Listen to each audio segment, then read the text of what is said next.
Halo, selamat sore Mr. Sore, Ahmad. sore. Gimana kabarnya nih? I'm really good. Oke, What about you? alhamdulillah baik juga. Okay. Jadi di video kali ini saya mau bahas tentang ada kasus beberapa peserta didik yang gimana ya, dinaikkan kelas namun belum menguasai kemampuan dasar seperti menghitung, membaca apalagi. Ya, Seperti itu, gimana tuh tanggapannya? ya, fenomena seperti ini banyak sekali terjadi. Saya nggak tahu sejak kapan, tetapi mungkin mengikuti apa tadi kebijakan Merdeka Belajar, ya, sehingga anak-anak yang harusnya tadi yang harusnya memang udah bisa membaca, tapi tidak bisa membaca, tapi dipaksain untuk naik.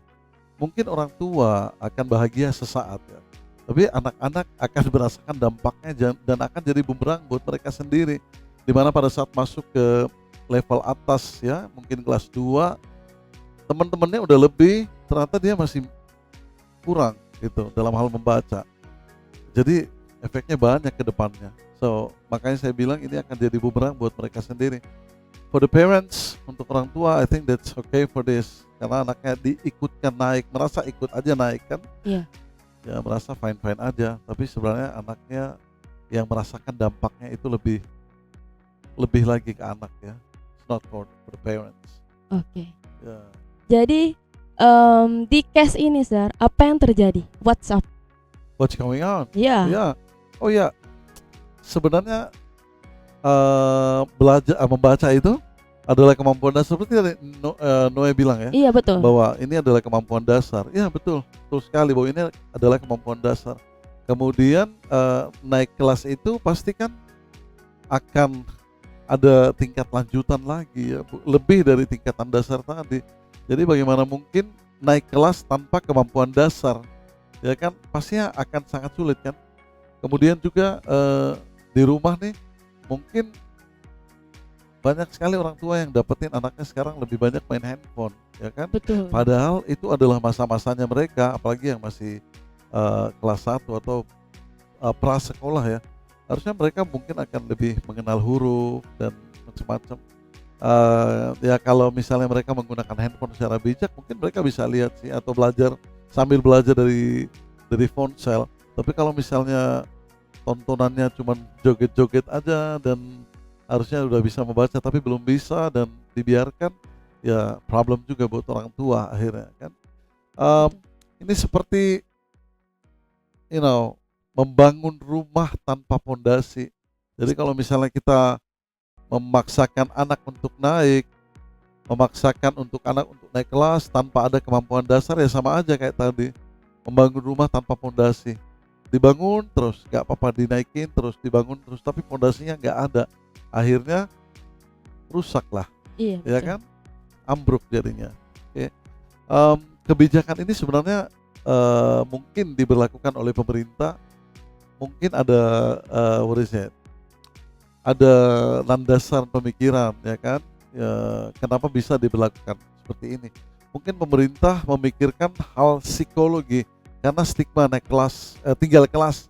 Kalau misalnya tinggal kelas itu ada, ya, stigma itu mungkin membuat beberapa anak ini, menurut riset mungkin yang mereka lakukan kan, mungkin ada anak-anak yang terganggu psikologinya pada saat naik ke atau udah masuk tahun ajaran baru, tinggal kelas gitu.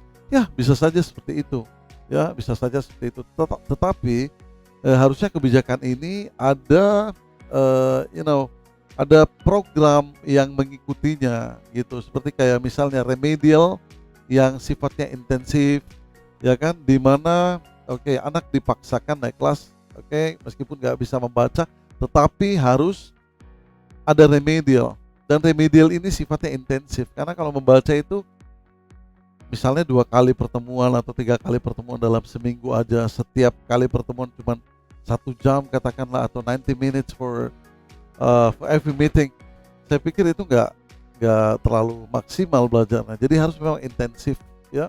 Kemudian kalau misalnya ada program seperti ini yang mengikuti kebijakan tadi, bahwa mereka harus tetap naik kelas, that's fine. Tapi kalau nggak ada program-program seperti ini, saya pikir ya sama aja, ya. Nah, kita sebagai pendidik bisa menyuarakan sebenarnya. Kalau kita merasa kesulitan. Bayangin aja nih, misalnya saya harus menerima anak-anak, misalnya yang banyak banget ini, anak-anak dari kelas 1 katakanlah. Kemudian saya harus menerima mereka dengan kondisi tidak mampu membaca. Sementara saya sudah harus bermain di bukan bukan ranah baca gitu, bukan lagi membaca, tetapi sekarang udah pemahaman atas teks yang ada. Akhirnya akan menjadi sulit kan, juga Betul. terganggu lah gurunya, saya pikir gitu. Silakan menyuarakan itu karena memang mereka yang lebih merasakan ya. Tapi kalau misalnya mereka para guru-guru di sekolah dasar merasa fine-fine aja, ya mungkin nggak ada masalah juga. Tapi tentunya eh, pendidik dan guru juga bisa melakukan hal-hal yang lain.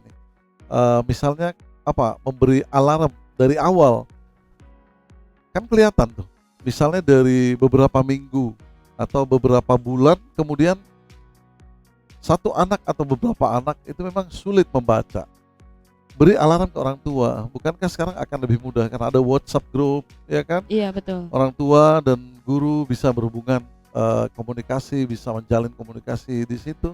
Kita bisa sampaikan what happened, apa yang terjadi dengan anak-anaknya, ya kan? Termasuk itu. Dan ini komunikasi yang bagus sebenarnya. Nah, berikan alarm dini. Kalau memang ini anaknya untuk sekian bulan memang belum bisa, mungkin bisa diikutkan program di luar, misalnya les atau macam-macam, silahkan. Tapi kalau misalnya pun bisa diajari di rumah, itu akan jauh lebih bagus gitu, karena frekuensinya mungkin akan jauh lebih banyak gitu ketimbang pertemuan bimbingan belajar di luar misalnya gitu ya.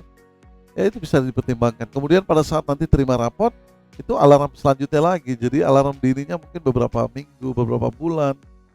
Kemudian jauh sebelum kenaikan kelas, harusnya memang mereka udah tahu ini posisinya sekian. Ibu ini, Bapak, Ibu, ini saatnya terima rapot.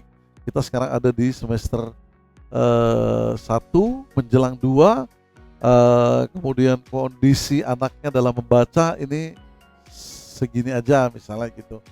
Minta maaf untuk menyampaikan, tapi silakan mungkin mencari program bimbingan belajar di luar misalnya atau hal lain. Silakan, kalau bisa diajarin di rumah juga kan jauh lebih bagus.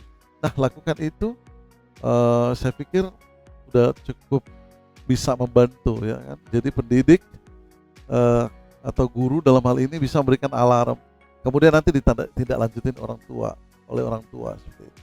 Oke, setuju. Ya, kesimpulannya secara pribadi sih saya kurang setuju dengan adanya pemberlakuan ini. Anak tidak mampu membaca, kemudian mereka harus tetap dipaksakan naik. Saya sangat tidak setuju. Tetapi kalau misalnya pun ini diberlakukan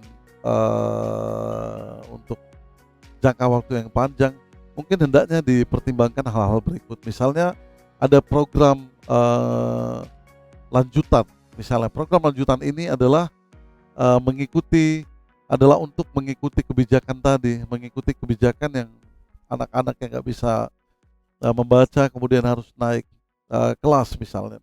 Dan program ini mungkin bisa berupa remedial, ya kan, remedial baik diberikan oleh guru di sekolah maupun ya, tapi sifatnya harus intensif, bukan hanya beberapa kali dalam seminggu, memang harus sering-sering, ya kan. Dan kalaupun misalnya nggak dilakukan oleh guru, mungkin bisa dilakukan oleh